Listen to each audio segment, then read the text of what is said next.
Warning: this episode contains some strong language.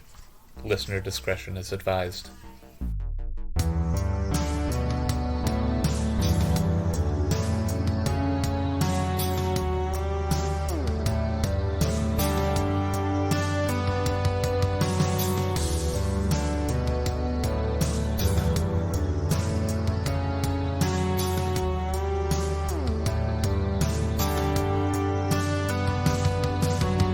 Hello, and welcome to Tales from the Trunk, reading the stories that did make it. I'm Hillary B. Bisnietz. Listeners, if you've been listening to this show from the very beginning, 1, thank you. 2, you already know who my guest is today. Other Sarah Hollowell, has been with us since the very beginning, since episode 2. Welcome back to the podcast, Sarah Hollowell. Thanks. I'm happy to be here. Yeah. That is wild, actually. That's wild. Anyway, cool. Thank you. It is buck fucking wild that, one, that this podcast has been going since 2019, and 2, that you were on the second episode, and, like, we've all been saying time is fake since forever, but actually, no, we've only been saying it since episode 2. When you were on and put it in my lexicon. It's an important phrase. It's an important phrase. Very Time important. Is so fake. Literally not even a little bit real. Yeah, no. You know what is real, though? It's your new book. Cats. Also my book. Yeah. I mean, also cats. Okay, that's actually debatable, but... yeah, okay. A series of emails concerning a kitten is, I'm pretty sure, real. Oh my god, I wrote that. You wrote Sorry, that. I literally forgot it existed until this moment. Well, that's why you've got me in my memory here. That was me having, like, an actual brain blast. I'm like, holy shit. I wrote that when Carlos was a little baby. He was a Because tiny I wrote it little about baby. him when he was so small. And now he's almost 10. No, he is 10. Oh. Time fake. Time, totally fake. Completely and utterly fake. Incredible work. Listeners, if you don't know what we're talking about, go back, listen to our second episode ever. Come back here. We'll be right here waiting for you. But what we're talking about right now is, of course, What Stalks Among Us, which is out this very month, September, because it is September right now. Time is... Yes. something. Definitely September currently at this moment. Yeah.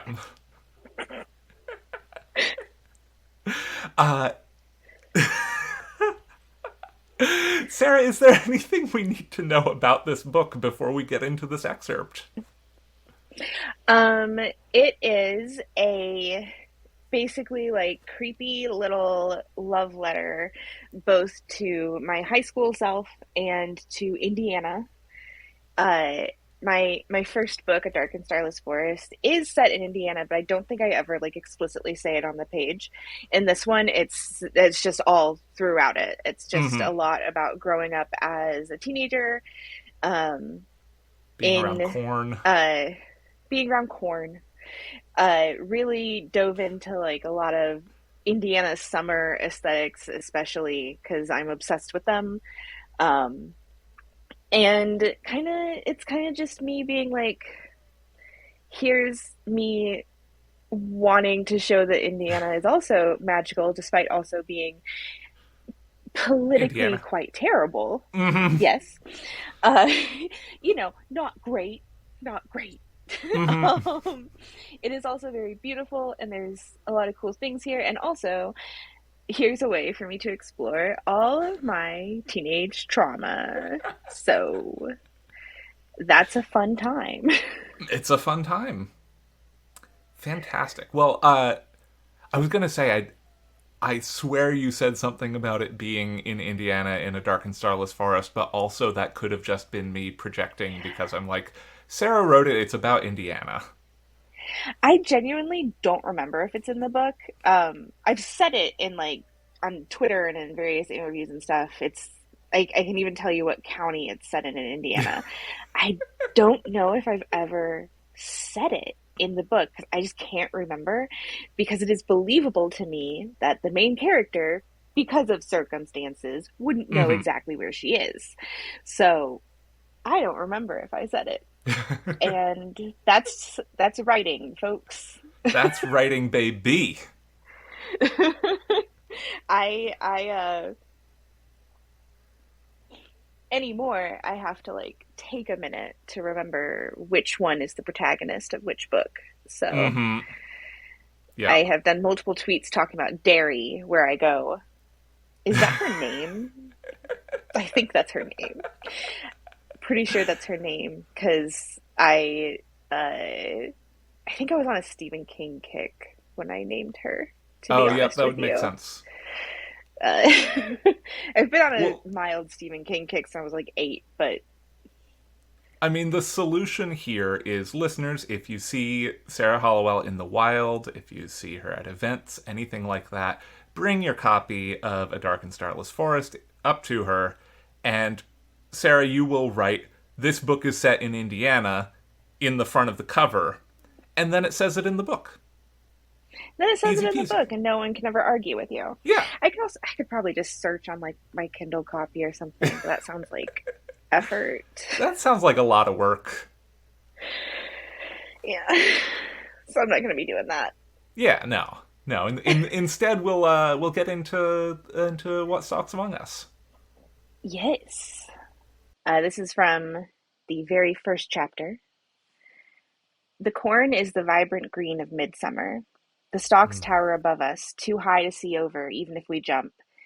The entrance to the maze is marked by hay bales that make my legs itch just looking at them. I sip from my water bottle just for something to do with myself other than stare at the maze. It barely dilutes the taste of the pixie sticks flavored crushed ice I ate on the drive. Logan, pacing the edge of the field, says, "This shouldn't be here."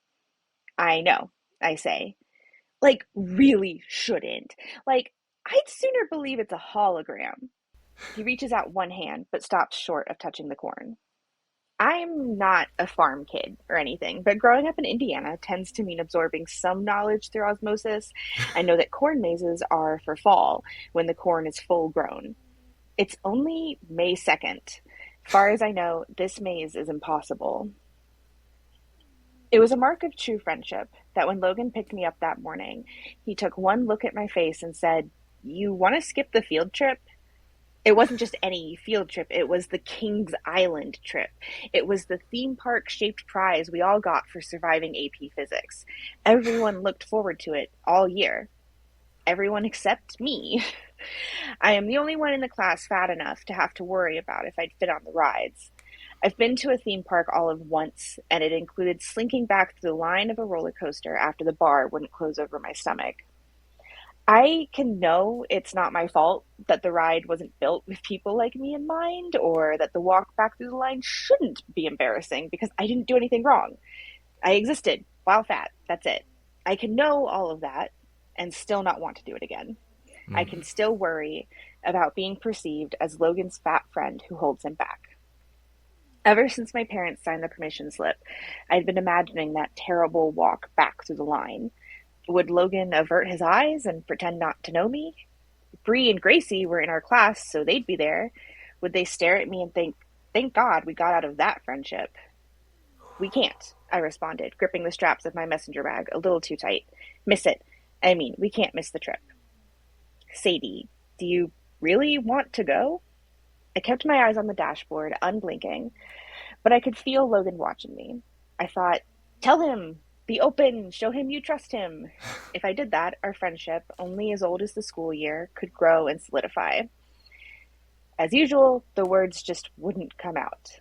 Mm. Logan tapped his fingers on the steering wheel, then stated, "Okay, executive decision. I say we ditch." Maybe it was selfish of me, but I didn't argue. I'm good at mazes, like really good. Every fall, my dad and I go to any corn maze we can find within 100 miles, which in Indiana is quite a few. Sure, there's some differences with this one. The mazes I'm used to are family friendly, even the haunted ones. Dad's not here to keep me grounded. There's no apple cider for me to sip on as I walk. We don't even know how big the maze is. It could be acres and acres. Trying to peer through the dense corn, I think about how in the deepest parts of the ocean there's no sunlight. Artificial light will only reach so far. There's no way of knowing what's waiting in the darkness. The ocean is simply too big, too remote, and if you dive too deep, right now, this maze doesn't seem that different. With the stalks so tall and so tightly packed, who plants corn that close together? We'll have no hope of knowing what's around a corner until we make the turn. Don't be so goddamn dramatic, I admonish myself. You're not in a horror movie. Besides, I'm good at mazes. I've gotten lost in plenty of 10-acre corn mazes with no guide, no map, and way more mud, but always found the path back out. So I say, let's go in. And when Logan says, are you sure? I say, absolutely yes. I grab my school bag out of the car because you never know what you'll need on an adventure. And more importantly, I really don't feel like carrying my water bottle in my hands. I won't get us lost. Logan grins, all doubt erased by my confidence. He takes the first step into the maze. For one dizzying moment, I see him as if through a lens flare. He looks over his shoulder, and a strange trick of the light makes it appear as if there are a dozen Logans copy-pasted behind him, all of them grinning. Then the light is gone, and it's just my one and only Logan holding out his hand to me. I might stop there if that's not too short. I think that's a perfect place to stop. Holy shit. I like some other places where it ends, but I really like that one That's ending a really, a lot. yeah. Whew.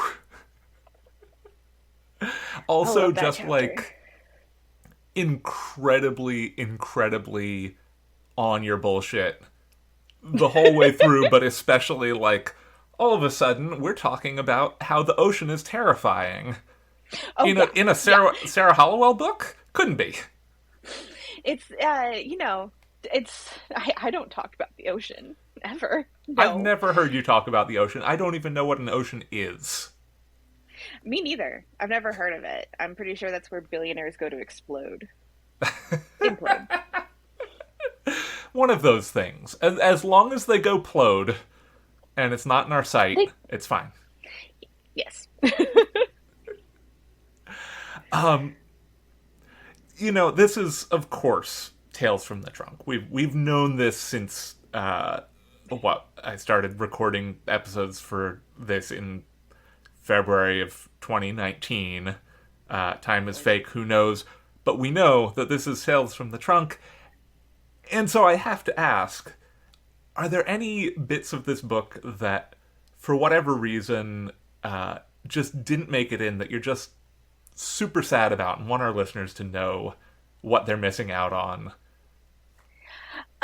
There is like the biggest change is one I really struggled with for a bit just because it involved reducing the presence of a character that I really really liked, and it was the sort of thing where I had to Mm-hmm. go back and forth a bit with my editor before accepting that she was right and it actually would be stronger without this because the character had been so important to me.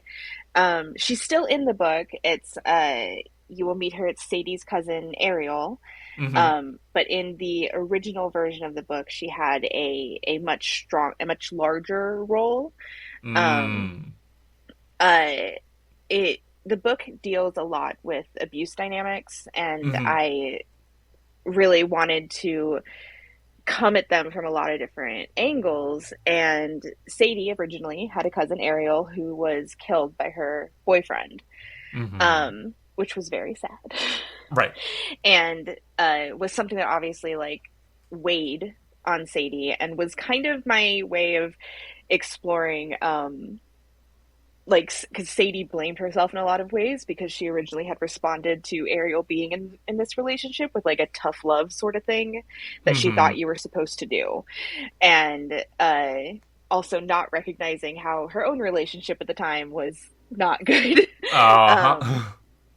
so it's kind of like supposed to uh, examine how even very well meaning, loving people can respond to victims of abuse in ways that are not good, Mm-hmm. but also how it's like, how much can you blame yourself because you're still not the one who did it, you're not the one who hurt them.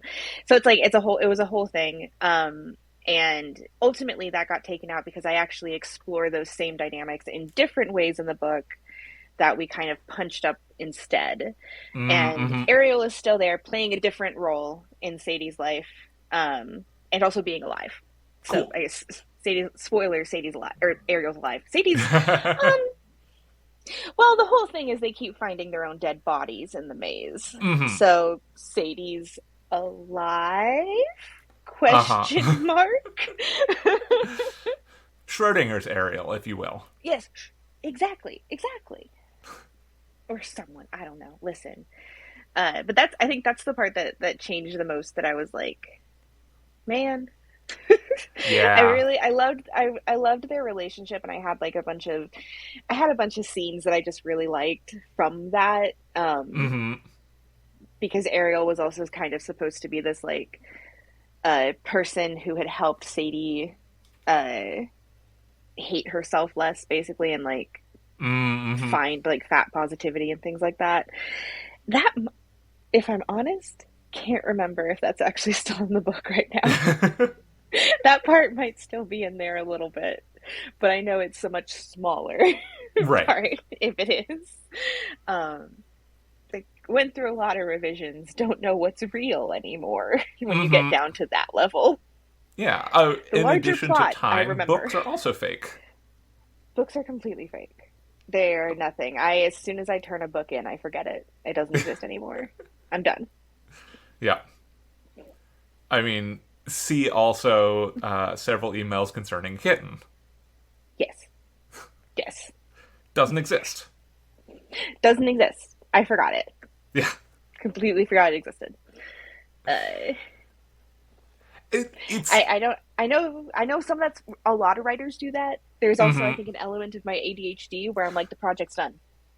It's done. Yep. It's done. Bye. Yep. It's also not that the other thing. Uh, words. Words uh, also fake. words are also fake. It's so interesting how like time and again on these book tours the answer will be like, we had this big back and forth between me and my editor or me and my agent or whatever, and like ultimately decided to cut this thing that I really loved, and like it ended up actually like really making it better or making it tighter or whatever. And it's like, that's one, it's cool how that always happens, and two, it's one of those things where it's like, that's the sort of thing that they never like address head on in writing classes, when it's always kill your darlings, but it's never like, one, don't actually delete anything ever really, and Never. two, like, it's not kill your darlings because it's bad. They're bad. It's make these changes to make in the end a stronger story. Yeah. Yeah. Kind of for me, my biggest example is how a dark and starless forest used to have mermaids. There used to be Mm-hmm. a whole like I I had to remember the rewrite two mermaids. thirds of the book to take out the mermaids. And when it was first suggested I take out the mermaids, it was kind of like, that's a lot of the book is Mm-hmm. the mermaids. Um, and I've definitely mentioned it to people and had them be like appalled that there were mermaids, and I took them out. Um, but the book is so much better without them. Yeah. It's like wild how much stronger it is without them. sometimes I've got them saved. I don't delete anything. I have anytime I'm gonna make a big change in a draft, I make a copy. It goes into another folder. Mm-hmm. I have documents just where I cut in scenes that I'm deleting. Like I don't delete anything, and I will often come back to that and use it in the same book somewhere else or in a Yep. different thing. I I mean like text takes up no room Yeah. Text is on crazy my Google small. Docs. It's super small. It's like the tiniest part of my Dropbox and my Google Drive. So like Mm-hmm. I save everything, including the mermaids. The mermaids still exist somewhere. I hope to one day Yeah. write about them, but they haven't found their home yet. One day, Yeah. perhaps. That'll be in Too Dark, Too Starless. Listen, I hope so. I pitched a sequel back when I was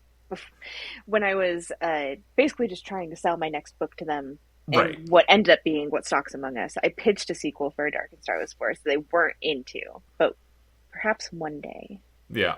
we'll see. It's I mean, in the my fast verse with mermaids and yes, in Indiana. perfect, Who flawless. doesn't want that? It's crazy people. I mean, in my mind, in my mind, and I guess canon, because I'm the writer and I can say whatever I want. Yep. What Stalks Among Us does take place in the same world as the Dark and Starless Forest in the exact same universe. So it It's could canon. be, you could call it a sequel. You could call, Yeah. if you wanted to, you could call it a sequel because I You think it definitely takes could. place after it. It never And mentions a single thing that is related to a Dark and Starless Forest. There are no mentions because there is no reason that Sadie would ever know about this, secluded home of witches mm-hmm. in Brown County, Indiana. But But it it's canon. yep. Listeners, if you edit Wikipedia, put this in there.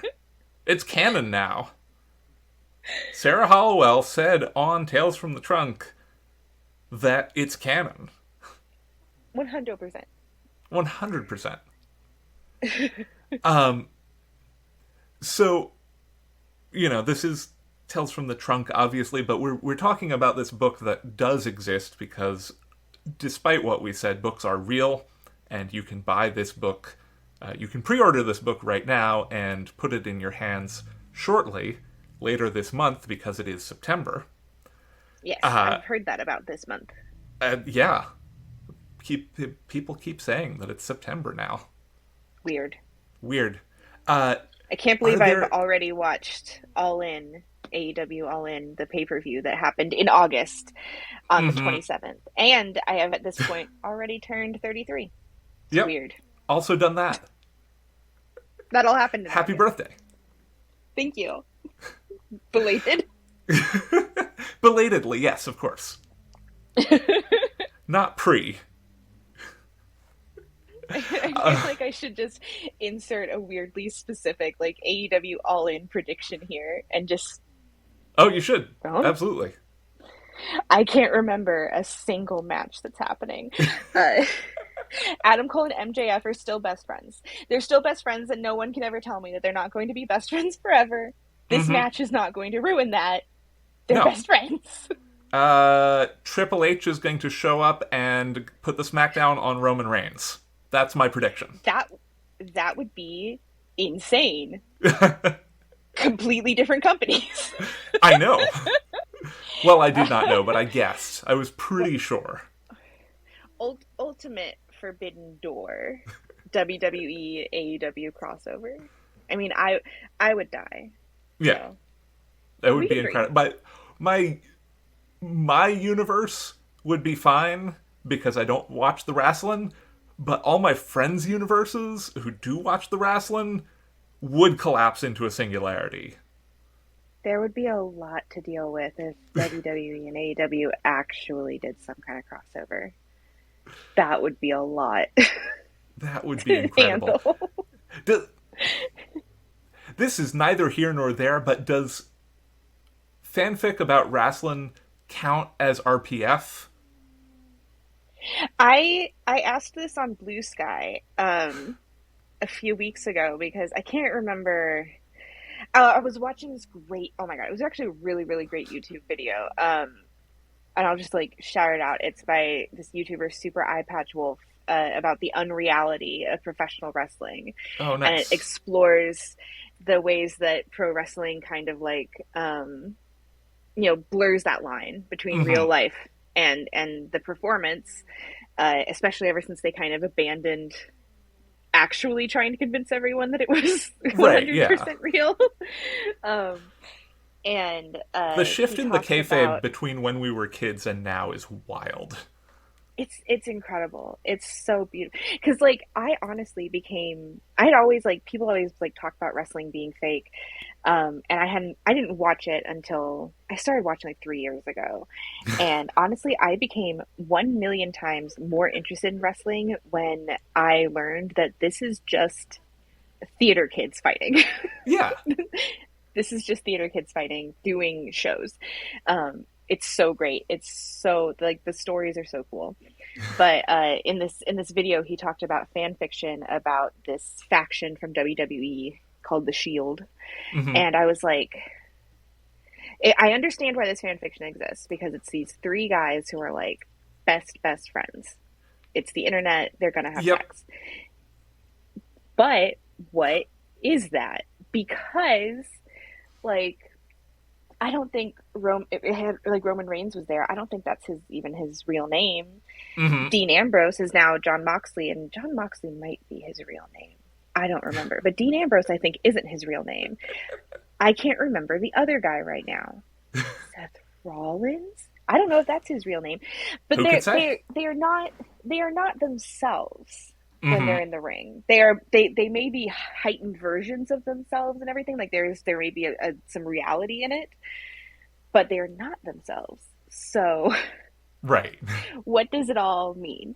And I feel like it becomes easier if you're writing fan fiction about people who are obviously not real, like Hmm. Luchasaurus and Mantar, who Right. Mantar is existed for like a day in WWE in the 90s, and I'm obsessed with it.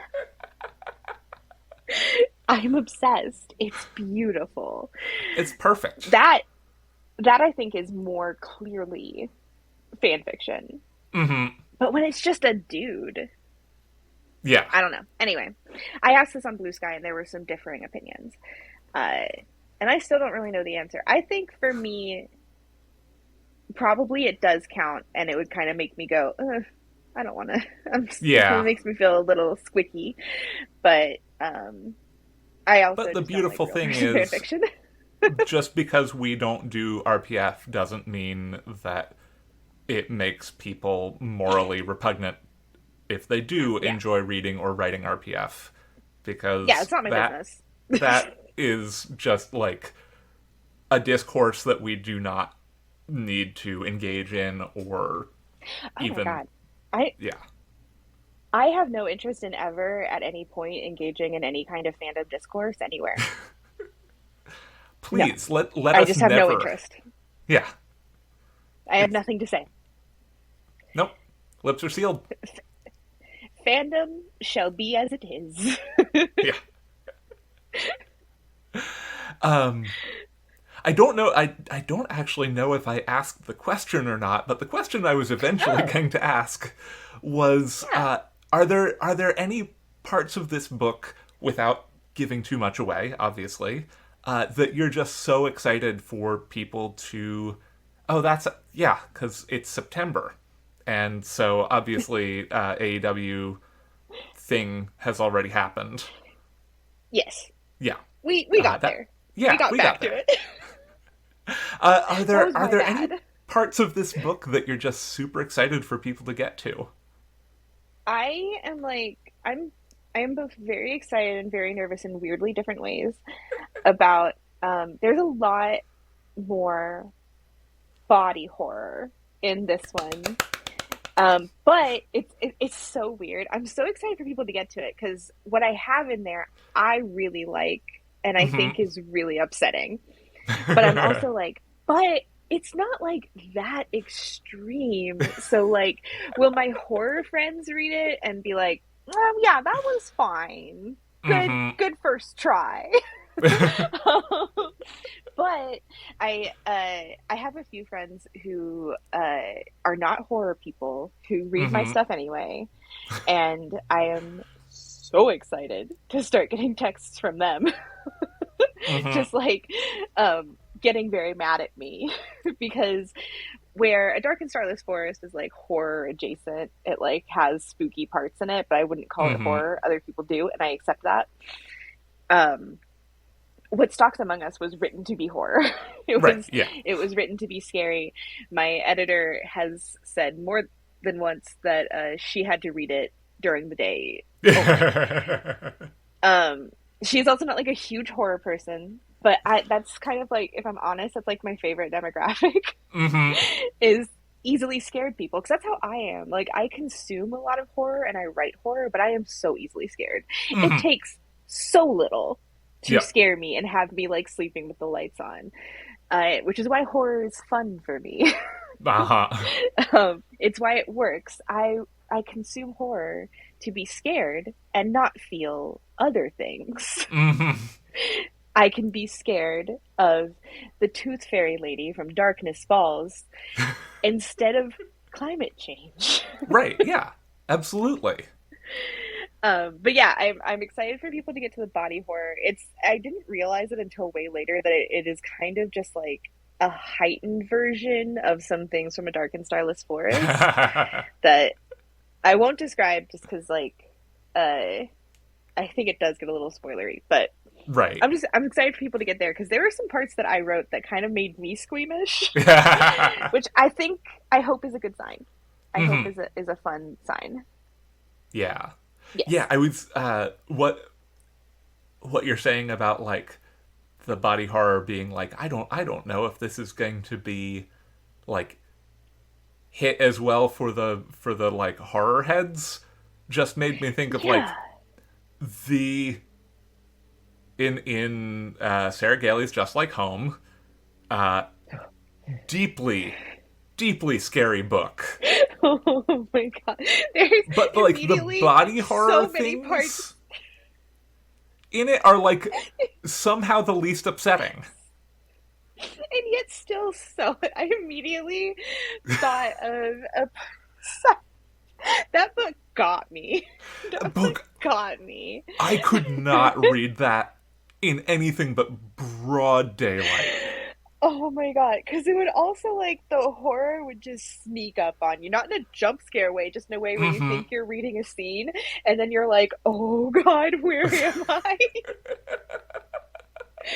Oh, oh my god. Fuck, that book is There's good. some. It's very very good. It's very If you like upsetting. being scared, listeners, and you haven't read Just Like Home somehow, please go read Just Like Home. My like tiny piece of pride is that I'm pretty sure I was the one who gave other Sarah the name Vera for the main character, and this fully was suggested. I can't remember if I told them this or if it was just something I said. Uh, I had been watching a lot of Conjuring Oh, movies, uh-huh. and so it's fully Vera Farmiga Mm-hmm. is how that. So accidentally, because I don't know if other Sarah knew that that's why I thought that name. They were just like, give me names, because like I do that a lot of time where I go to my writer friends. I'm like, give me names. I can't figure out the right name for this. Yep. And I was thinking about Vera Farmiga, so I said Vera, and so technically that character is named after Vera Farmiga, but accidentally through me. But I just like Incredible. I have such a anytime any of my writer friends actually like take my advice and I can see it in a finished copy, I'm like, oh my god, Mm-hmm. Mm-hmm. I did something good. I did a There's good a advice. a part in Mary Robinette Kowal's The Calculating Stars where when I was one of her first readers for that, and uh, there was a part where two of the main characters are flying a plane together, and Mary Robinette had put in I don't remember what plane, some plane that she was like, I need a two-seater plane for them to be able to like go and have a private conversation in, basically. And I was in the notes, I was just like, okay, so you could have this, but what would be really cool is if you put in, I think, a P-38 Lightning, like, because you could get that in a two, like, that was a two-seater and is just a like very cool airplane to me, an airplanes person, and then it's in the book. It's in the book now, I and I'm would like, die. Mary Robinette, freaking Hugo winning Coal, put the plane that I said in the book. In a very good book. In a very good book. A very, In a very very good book. book. I mean, listen, I would die. I would. That would. You're That speaking would to be me from my the story afterlife at right now. parties. That would be my story at parties for like the rest of my life, frankly. Yeah. I'm honestly shocked that I don't bring that out more. I don't even know that I've ever told that story on this podcast before, and this is the Me Telling Stories podcast. Well, now everyone knows. Now everyone knows. And if they don't know, it's because they're not listening to this episode, which, like, how dare you? Yeah, foolish. Yeah, Foolish behavior. absolutely foolhardy. Well, you know, it's we've been here for a second now. Time being fake, who knows how long that second actually was. But before we start wrapping things up, is there anything that you have coming out in the near future other than obviously What Stalks Among Us? Maybe like a paperback release or something that you'd love for our listeners to know about.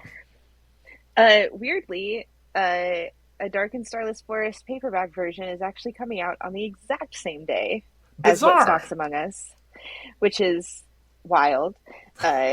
So there is that. There is that. I love a paperback. So much cheaper. I don't know the price of it, but I would assume cheaper than the hardcover. Yeah, Books are it's too just, expensive some right now. money We all know dollars. it.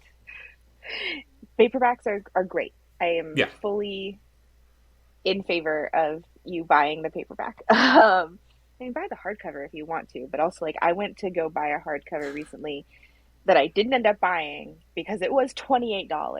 Yeah, Jesus Christ. It Hardcovers are was an so 800 expensive page. now. It was an 800-page book, to be Okay, I fair. mean, okay, but still. But $28 was the Amazon price because I was checking it there because I was if it Mm-hmm. was too expensive, I was going to get the Kindle, and the Yeah, Kindle was still $14. But like, I have to right. assume the normal price is like $1 million. So Yeah, something like that. good book It's so though. much, It's and fun. that's in U.S. freedom dollars, not like the Canadian Hmm. dollars that you always see if you live in North America and see on the back of books, and then feel really bad for our neighbors up north. Dollars from the U.S. of A was the price. I This doesn't matter. I just now need to go to my local indie and see how terrifying. I buy from them whenever I absolutely can, Right, of but course. they obviously have to charge normal people prices because Yep, they're not, because they're a not. horrifying corporation. Yeah, they don't have Daddy Bezos's money. Exactly, exactly. Fuck that Uh, guy. that's what. Okay, it's one of those book titles that kind of feels like it's just a bunch of words. I guess it's all book titles, but I know what I All mean. book titles are I know what I all mean by that. books. Even hell, this podcast is a bunch of words. $35. That's so Even many the dollars. paperback, even the paperback is going to be $22.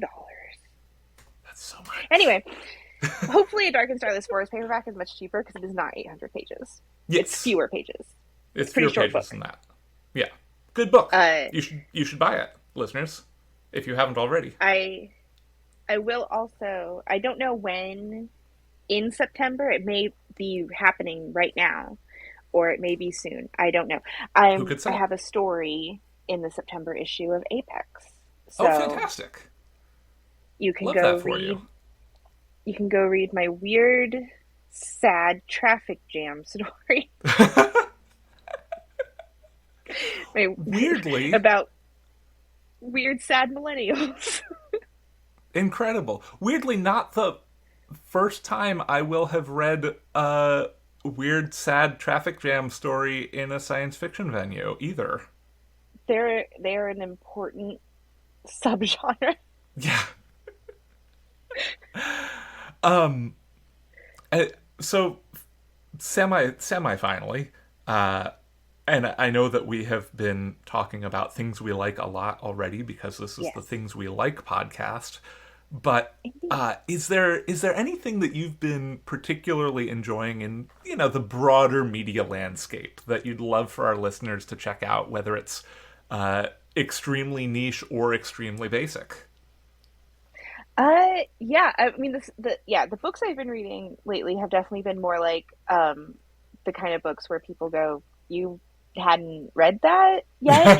For instance, I did only the last because I was in a huge reading slump, and then I finally broke it, and I finally read The Poppy Wars, Oh yeah. uh, which is a Whew. trilogy that did ruin me on every level. Mm-hmm. But I had just read Babel and Mm. Yellowface, and I was like, I need to stay with her. I Yeah. need to keep reading. Um, so I finally read, these hugely popular best-selling books. I don't know if you've heard of them. They took over. They took over like the science fiction fantasy landscape for a minute there, Yeah. and I'm late. And then after that, I read The Priory of the Orange Tree, which is also the like Oh main yep. SFF book that gets recommended to you right now if you ask about any kind of fantasy. And I Mm-hmm. understand why. I liked it a lot. And then I read the prequel. So like I don't have a lot of like I'm the one who's late on everything right now. That's fair. But I did like both of those quite all of those quite a bit. I'm Mm-hmm. on a big fantasy kick right now. I the book I'm reading right now also very late too by like I don't know how many years. I'm reading His Majesty's Dragon now. Okay, yeah. um It's, I got it's, into a it's been a minute. dragon mood. I got into a dragon mood and I'm only got a couple chapters in, but it's delightful so far. Um I've been meaning to read it for a while because I really liked, like Spinning Silver and Uprooted, her Mm-hmm. later books. Anyway, I Weirdly, you're feel not the like only friend of mine who has been digging into those for the first time recently. I feel like a lot of people have, if only because there's all of the copies from my library are on hold. I'm on like an 8 week hold for it. I ended up just buying the ebook because I was like, I'm not waiting. Mm-hmm. So like Who do everyone's you reading think I it right am that I now. have attention span to wait that long? Absolutely not. Like I put it on hold when I was still reading Priory of the Orange Tree because I was like, this is an 800-page book. It's Mm-hmm. gonna take me a minute. But then my brain decided to shut down every other function except for reading. And so Mm-hmm. I read two 800-page books in about 4 days, which is not something I've been able to do since I was like 12. Right, yeah. But Yeah, so then when we were like has, mainlining those wizard books that yeah, are by whatever a books those terrible were. person. Oh, God. Yeah, no, I would absolutely read those in a single day, no problem, even the Mm-hmm. really long ones. Um, Oh, Terry but Pratchett. I would read Terry Pratchett books. I'm not ashamed to say that I would take a day off from whatever I was doing and mainline the new Terry Pratchett book as soon as it came out. I am ashamed to say that I have not read any Terry Pratchett. It's okay, I'll mail you one. Like, I want to because every excerpt I've ever read has been like delightful, We'll Like, talk. We'll talk after this. I will customize a recommendation of here's the Discworld book to start.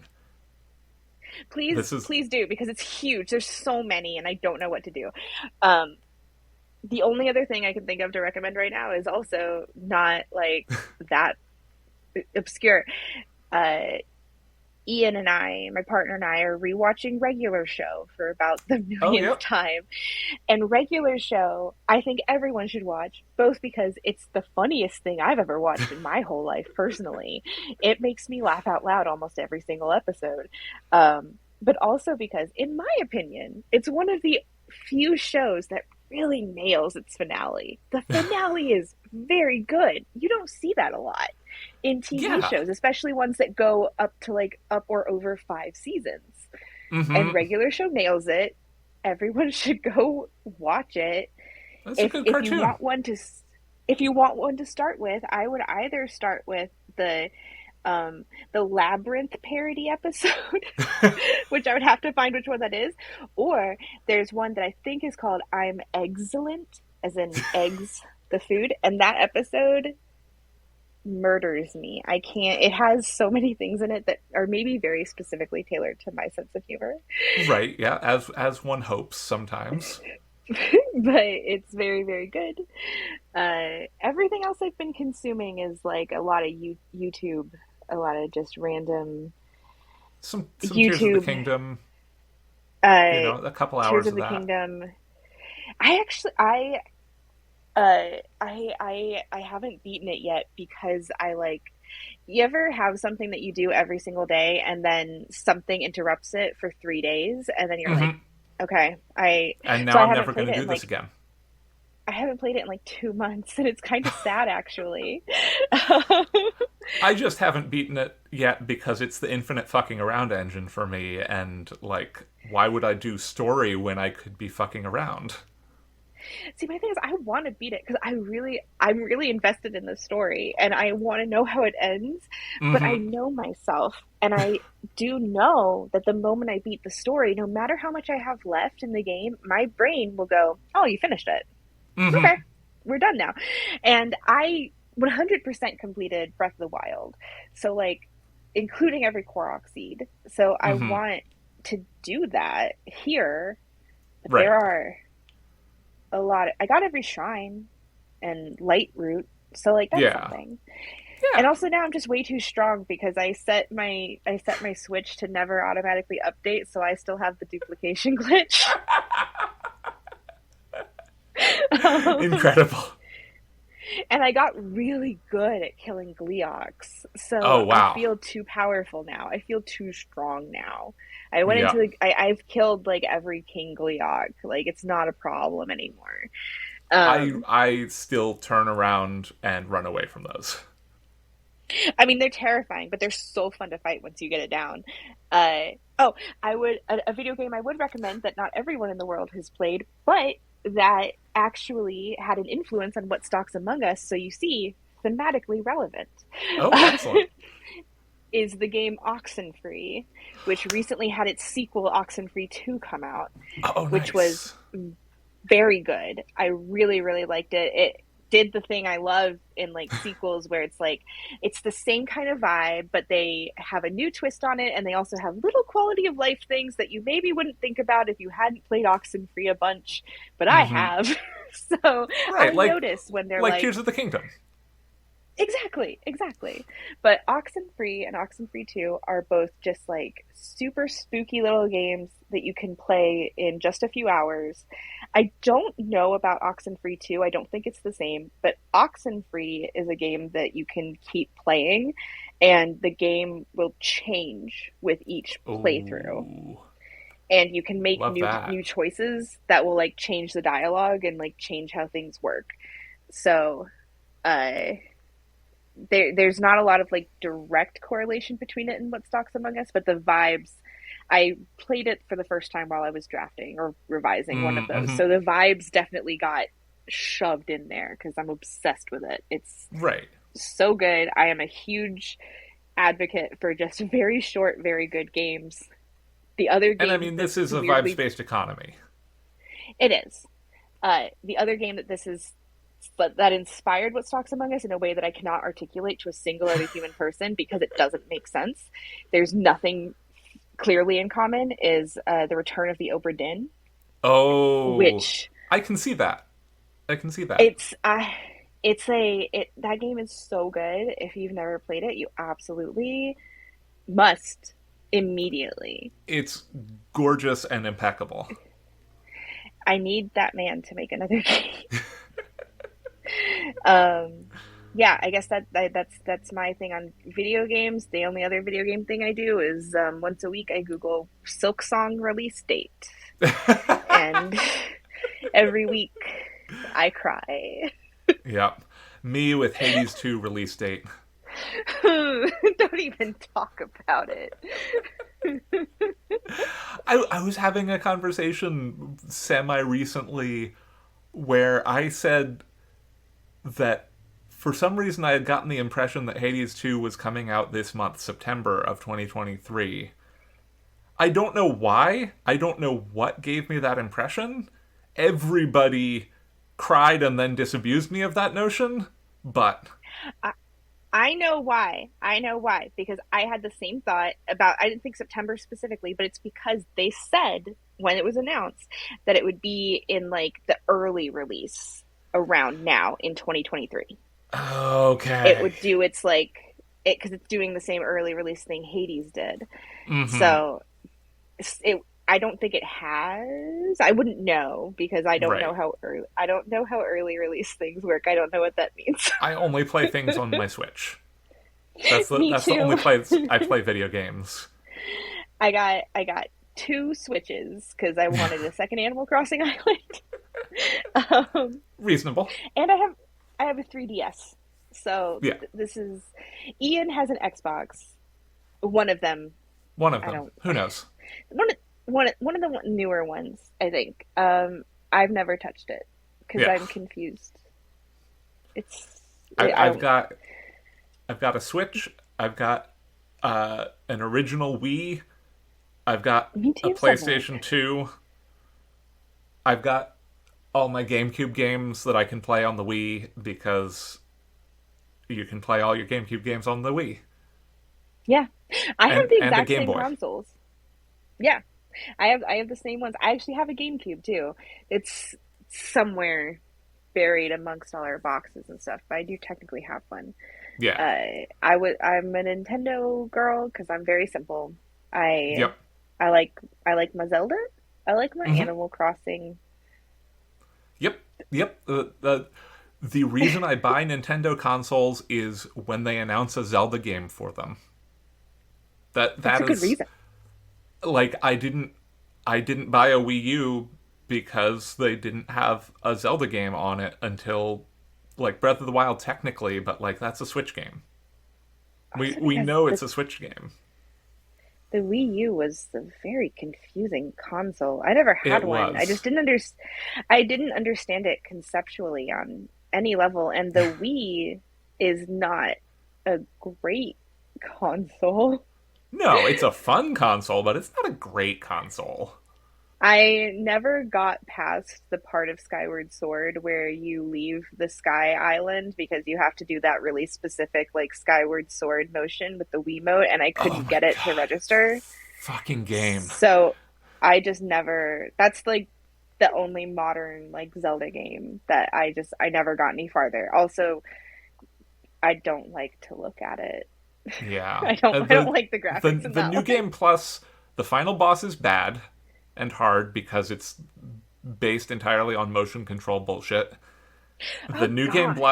new game plus is a new game minus and overrides your previous like you it overwrites your previous save and so no more fucking around and also the only way you can get health is by going and buying potions, which like you only get the one bottle for. Oh So God. it's bad and it should feel bad.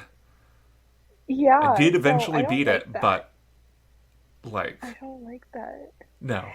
I just I got the story of it eventually in the last couple of years from like there's a single Zelda YouTube channel that I'm subscribed to that I follow that Mm-hmm. is I don't even know if I like it, Yeah, yeah, but yeah. he's like the only one I find tolerable. I'm really picky about who I like watch on YouTube because it is really easy for me to get annoyed with Mm-hmm. people for like no reason. Um, and most of the other people have like this weird thing they do with their voiceovers where they just Ugh. talk very dramatically, and I don't like it. Kind of like the people who read like the spooky Reddit stories and stuff. There's only a Hmm. couple of those I can tolerate. And even the one guy that I like the most still has like some annoying things. Like one thing he does is at the end of every single story, he'll like do a dramatic pause where he'll be like, and they were never seen again. Again. Every single story ends that way, and I'm like, please stop. You can just read it normal, I promise.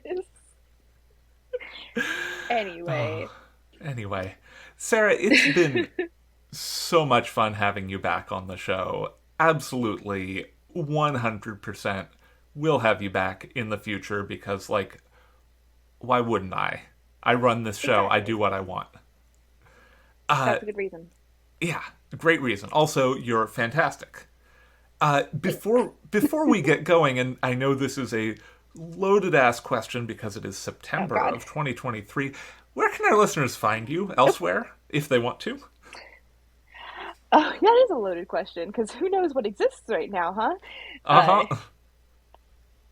Theoretically, you can still find me mostly in the cesspit previously known as Twitter. That's It's still still called Twitter. primarily. I don't I won't. acknowledge anything else. I won't. I don't like it. I don't like that whenever I have it open on my laptop, I think it's a porn site. Mm-hmm. Every time I see the tab, I'm like, what's that doing here? That's not a private window. uh, but yeah, I am mostly, for whatever reason, still primarily on Twitter. I am also now on Blue Sky at the same username, dot, Which you whatever should the probably like say. generic. Oh, Sarah Hollowell. It's my name. Uh, I'm on TikTok, but I think there's like two videos, and the Right, yeah. only reason I go on there is when it gets. I'm old, so I watch most of my like TikToks through Facebook Reels. um, and the only reason I really go on TikTok is when it gets too annoying to navigate. Like I get really into one person's skits, and it's too Mm-hmm. annoying on Facebook to actually follow them in order. So I go to Right. TikTok instead. Um, which is how I spent like oh, that's what I've been watching. I spent like 20 hours last week. Probably not an exaggeration, watching every single video from the nursery nurse, who is a British woman who does skits about working in a child's nursery. That's it. Incredible. I watched every video. I watched it for hours on end. I watched it while I was like eating. I like it was my lunchtime TV was just her videos. I do suggest them. They're a lot of fun. She's one of those people who does skits in such a way that like she plays every single character, but you start forgetting it's multiple people. Like she does the characters so well that you're like, well, that's not Charlotte. That's this other woman. Uh, um, but I don't know why I'm watching those. I don't have kids. I don't know uh-huh. if I'll have kids. I've spent hours watching every single one. Anyway, so I am on TikTok, but I'm pretty much just watching that. Uh-huh. I'm on Instagram at SM Hollowell because someone fucking got to Sarah Hollowell first. The She fucker. even messaged me once. She messaged me. She like followed me and messaged me once, and I think I tried to get her to give me the name, but then eventually she just unfollowed me, and I'm like, that's fair. Yeah. But those are like uh, my main locations where you can find me. Just talking, just Yeah. talking about stuff. Talking about the Uh, stuff you like. yeah, if it's a wrestling pay per view night, I'm there doing just incomprehensible tweets unless you're watching the same pay per view. Yeah. It's Good, the good, good. only live tweeting I do, and I do it for like three people. Which honestly, like that's really what the internet is for, is like creating specific, like hyper specific content. I Yes, have a folder exactly. of memes on my phone that is just like I made this meme for one person. Like, Yeah, yeah, yeah. yeah. Well, Sarah, it has been an absolute delight having you back on the show. Truly A plus. It was nice to be here. Sorry I Yeah. talked so much about wrestling No, on this is this the book talking about things we podcast. like podcast. That's what it's here for. I run this podcast. It's gremlin time. Well, I have become wrestling gremlin. This is who I am now. Perfect. Wouldn't have you any other way. Listeners, stick around in 2 weeks for this podcast's 100th episode. I don't fucking Damn. know what I'm going to be doing for it yet. Stick around in 2 weeks, find out. Just like me. Something cool, probably. Something cool, probably. Maybe another Sarah. Who could say, really? There's so many Sarahs to choose from. There's so many. Tales from the Trunk is mixed and produced, as always, in beautiful Oakland, California. Our theme music is Paper Wings by Lillian Boyd. You can support the show on Patreon at patreon.com/trunkcast. All patrons of the show now get a sticker and logo button, along with show outtakes and other content that can't be found anywhere else. Theoretically, you can find the show on Twitter at Trunkcast, and theoretically, I tweet at HBBisnieks, but maybe go to tumblr.com/HBBisnieks or whatever instead. If you like the show, consider taking a moment to rate and review us on your preferred podcast platform. And remember, don't self-reject.